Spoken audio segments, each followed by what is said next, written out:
Hey everybody, it's me, Ashley Brooke. So I'm just updating you guys. If you're a new viewer, I'm autistic, just so you know what's going on here.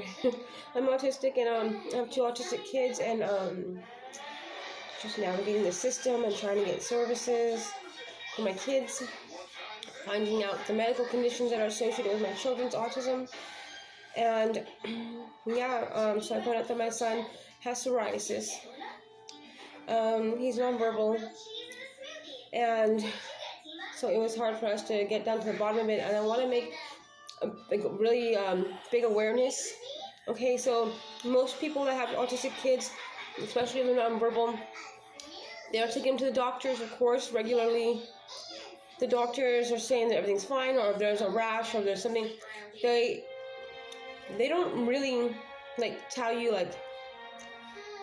okay, so my son's had psoriasis for, well, the irritation on his tailbone, and I kept taking him to the doctor, and for over 2.5 years they were prescribing him the wrong medication for it, and they didn't even know it was psoriasis, the doctors. It was not until I got him to see a specialist, because I was like, this no one's giving me answers, I need to see a specialist. So I finally took him to a dermatologist, and then they told me immediately.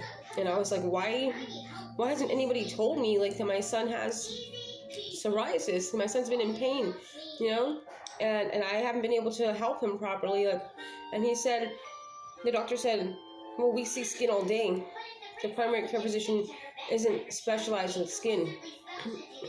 So they should have referred you out to a dermatologist. Nobody referred me, so it's like, parents, you take your kids to the doctor, right, and you feel like, okay, well, if there's something wrong, the doctor's going to tell me. No, that's not always the case. I'm learning this now.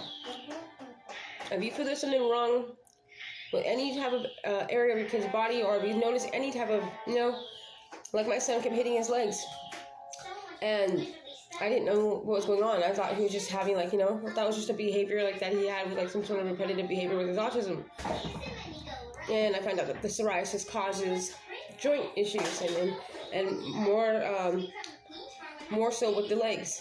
So my poor son has been discomfort and pain, and I haven't, he's such a trooper. I didn't know that's what it was. Oh, you want the pumpkin, Izzy? So I just want to make awareness.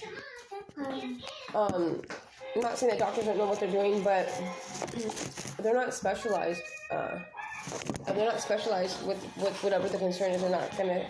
Some of them, if it's a good doctor, of course, they're gonna refer you. But a lot of doctors, they don't. Because my son saw a couple of different doctors over the years, and nobody referred us to a skin specialist. I just thought, okay, the doctor says it's rash, or it's chafing from his pull-up. I'm just gonna, okay, the doctor said.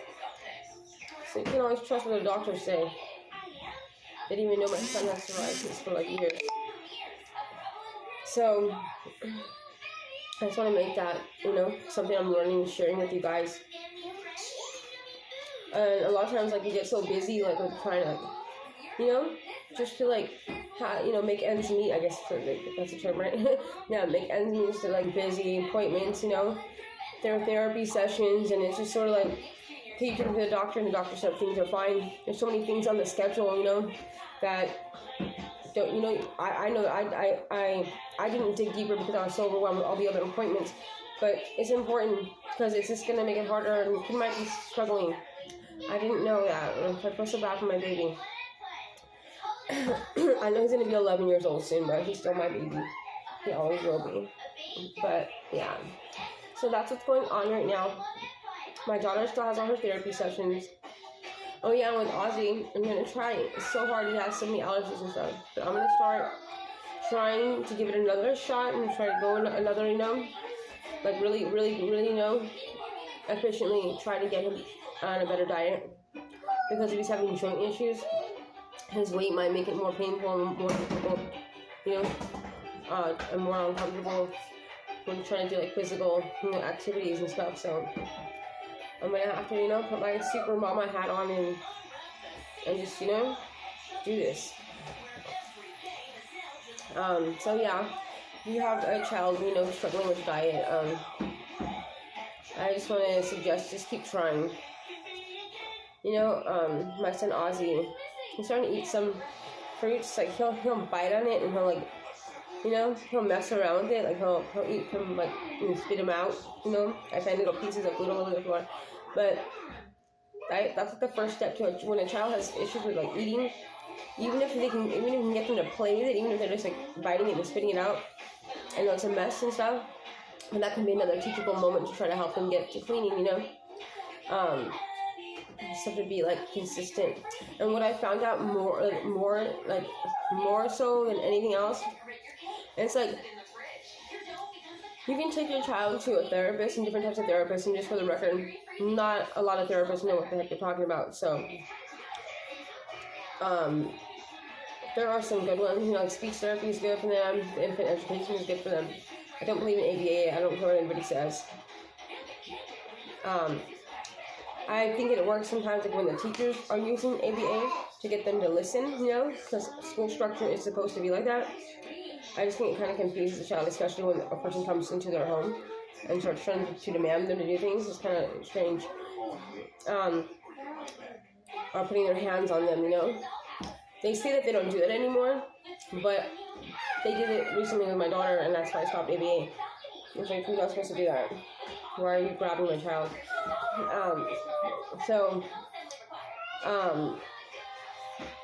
I don't know, it's just, so we have that. They don't know what they're doing all the time, so I just really think that there should be, like, training for the parent. That's what I've learned so far. It's like, parent, if you're a parent, you need to go in there and do your research. You know your child better than anybody else. So I feel like they should have education classes for, like infant education classes, or like just like regular education classes to like give the parents their own activities to do with their kids and teach the parent how to correct. Like I was hearing my son's teacher, she's a really good teacher, and she believes in ABA. But we're going to agree to disagree. But I trust her. She knows what she's doing. I don't want any other ABA like person. She knows how to do it just right is what it is. It's like ABA can work if you know how to do ABA. But if you're not like knowledgeable with autism and you're trying to just like, you just learn the skill and, try to go out there, you have to really understand autistic people. And I think she does. So it works with her when she applies it, but it doesn't work for everybody. I've seen it in action. But she has her classroom, and she has like occupational therapists. They don't pull speech therapists. They don't pull the kids out of the classroom. They keep them in the classroom. Like the therapists come into the class and work like one-on-one and help them with their academic stuff, throughout the class session. And it gave me the idea like. That's how I think therapy sessions should take place. I feel like the therapist should just come in and observe, and as the mother and child are like engaging, or the father and the child are engaging, that therapist should be coaching and teaching the parent how to respond to those situations. I think that would be more helpful for the parent, because the therapist is not always there, I just feel like it should be more like teaching the parent how to deal with it, so they can, be able to efficiently, like, do it all day, say not just, for the hour that they come for therapy.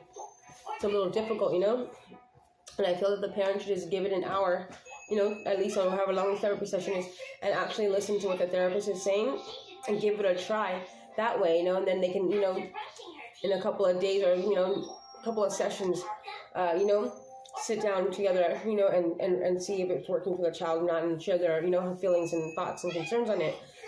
I think that would be more beneficial therapy. That's just my opinion, and I'm autistic, and I have kids that are autistic, so I get it's hard to control some behaviors, but it's also like, you gotta care about the emotional, development of the child too. We deal with a lot of discrimination. I don't want my children being hurt feelings over, not interpreting the situation correctly and thinking that people are being mean to them, so that's important to me. So yeah, I'm gonna sign off now. I hope this